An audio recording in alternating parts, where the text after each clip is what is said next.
धर्माचार्य, कथाकार, धर्म प्रचारक, अखाड़ा परिषद के हमारे अध्यक्ष महोदय, महाराज जी का बड़ा स्नेह हमारे साथ है और महाराज जी पूरे अखाड़ों को लेकर पहुंचे हुए हैं, ऐसा समझना चाहिए। 13 अखाड़े यहां पर हैं समय। पूज्य गीता मनीषी श्री ज्ञानानंद जी महाराज हमारे मध्य में उपस्थित हैं। अब मैं एक एक नाम लूंगा तो बहुत नाम है इस मंच की शोभा बढ़ाने के लिए। वृंदावन से, हरिद्वार से, काशी से, प्रयागराज से अनेक संत वृंद यहां पहुंचकर सभी सनातनियों के दर्द को बताने के लिए यहां पर उपस्थित हुए। अभी मैं अपनी बात को ज्यादा बड़ी नहीं करूंगा, सिर्फ जिस विषय पर हम सभी को ध्यान देना है, संतों का आशीर्वाद मिलेगा, वो विषय मैं आपके सामने सूक्ष्म रूप से रख रहा हूं।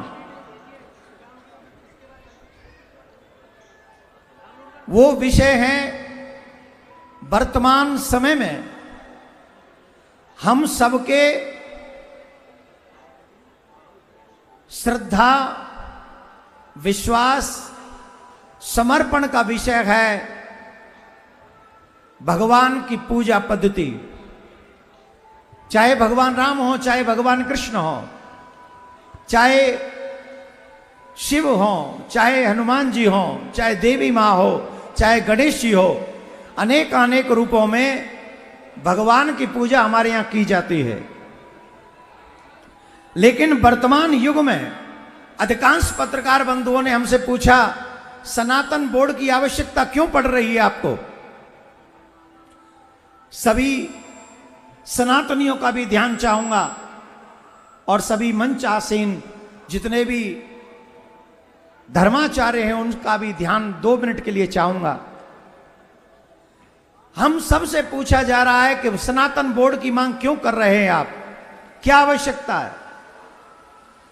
यहां पर धर्म को जानने वाले धर्माचार्य भली प्रकार से जानते हैं कि हमारे यहां प्याज लहसुन भी नहीं खाया जाता है, सात्विकता का इतना ध्यान रखा जाता है।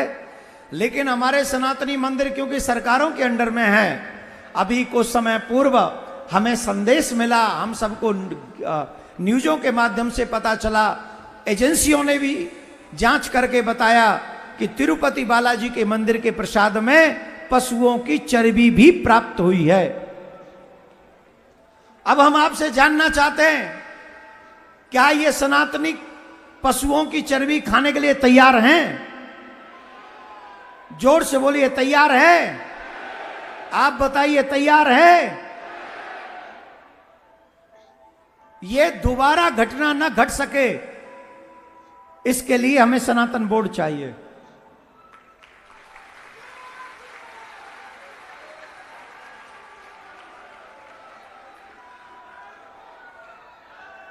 दूसरी बात, हम आपसे एक बात जानना चाहते हैं कि कोई व्यक्ति को हार्ट अटैक आ गया हो और हार्ट अटैक जिस व्यक्ति को आया हो डॉक्टर वहां पर ना हो और हम कह दें कि इन धर्माचार्यों में से एक को ले जाओ और इनसे कहो कि ये जाके उसका ऑपरेशन कर दें, इज इट पॉसिबल? संभव है? जवाब दीजिए, संभव है? तो जब एक धर्माचार्य किसी का ऑपरेशन नहीं कर सकता तो सरकारी ऑफिसर हमारे मंदिर की व्यवस्था कैसे कर सकता है जिसे का खा गा भी नहीं पता? इतने धीरे बोलोगे तुम्हारी आवाज नहीं जाएगी सरकार तक। इतना जोर से बोलो कि सरकार तक पहुंचे आवाज, समाज तक पहुंचे हमारी आवाज। और जोर से बोलना पड़ेगा, और जोर से बोलना पड़ेगा।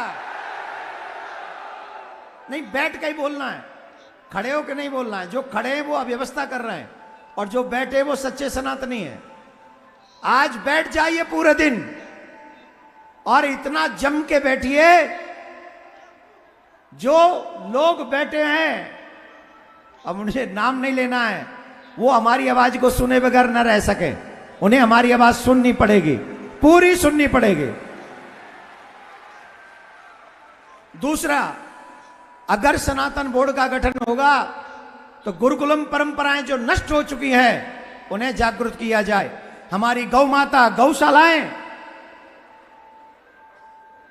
जो गौ माता इतना दुख पा रही है, वो गौ माता की सेवा गौशालाएं बनाई जाएंगी। और जो लोग धन के अभाव में धर्म परिवर्तन कर रहे हैं, हम उनको धन की सेवा देकर उनका धर्म परिवर्तन रोकना चाहते हैं सनातन बोर्ड के माध्यम से। घटता हुआ हिंदू भारत के लिए खतरा है, इसलिए हिंदू घटना नहीं चाहिए, हिंदू बढ़ते रहना चाहिए। इसकी जिम्मेदारी हमारी है।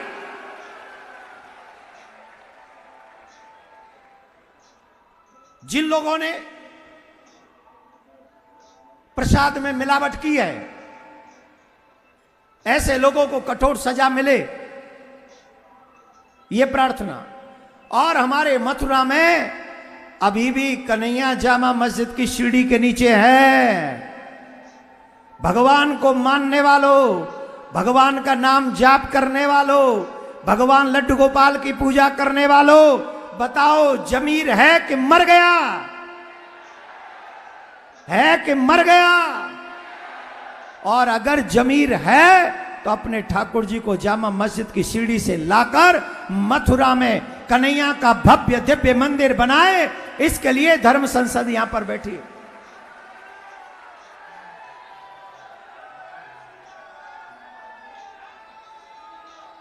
एक और प्रार्थना, 3 मुद्दे हो गए। सनातन बोर्ड का निर्माण, कृष्ण भूमि के मंदिर का निर्माण, तीसरा जिन्होंने प्रसाद में मिलावट की है उन्हें सजा।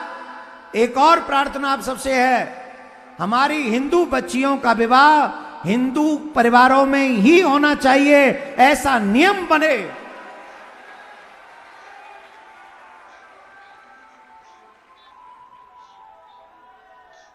एक और प्रार्थना बाकी है, आप कहो तो करूं।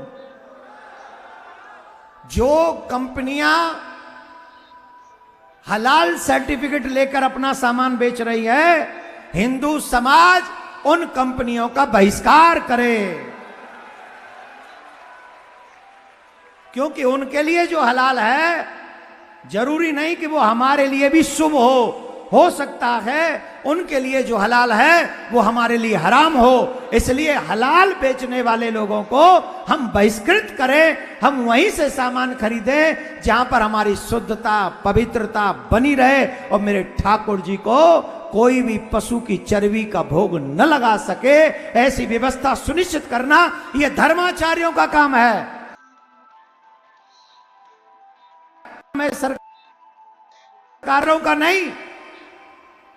इसलिए आप सबसे जो मंचासीन धर्माचार्य हैं आपके श्री चरणों में, और जो सामने बैठे हैं संत वृंद उनके भी श्री चरणों में, और जो आज सच्चे सनातनी अपने सनातन की लाज बचाने के लिए आज इस कथा मंडप में उपस्थित हैं, उनके भी चरणों में ये प्रार्थना करने आया हूं, अभी नहीं तो, अभी नहीं तो, अभी नहीं तो। एक और बात लगाइए नारा, मैं कहूंगा, एक नारा दे रहा हूं, सुन लीजिए। बहुत सहेलियां अब न सहेंगे, हिंदू हक अब लेके रहेंगे। ये नारा आप सबको लगाना है। मैं कहूंगा बहुत सहेलियां, आप क्या कहेंगे? और हिंदू हक जोर से बोलना कि तुम्हारी आवाज हिंदुस्तान की राजधानी तक नहीं, पाकिस्तान की राजधानी तक चली जाए। बहुत सहेलियां, बहुत सहेलियां, हिंदू हक बहुत सह लिया, हिंदू हक बहुत सह लिया, हिंदू हक। अब हम बटेंगे नहीं और अब हम कटेंगे नहीं। और जो काटने की प्लानिंग करेगा ना, my dear, I will see you.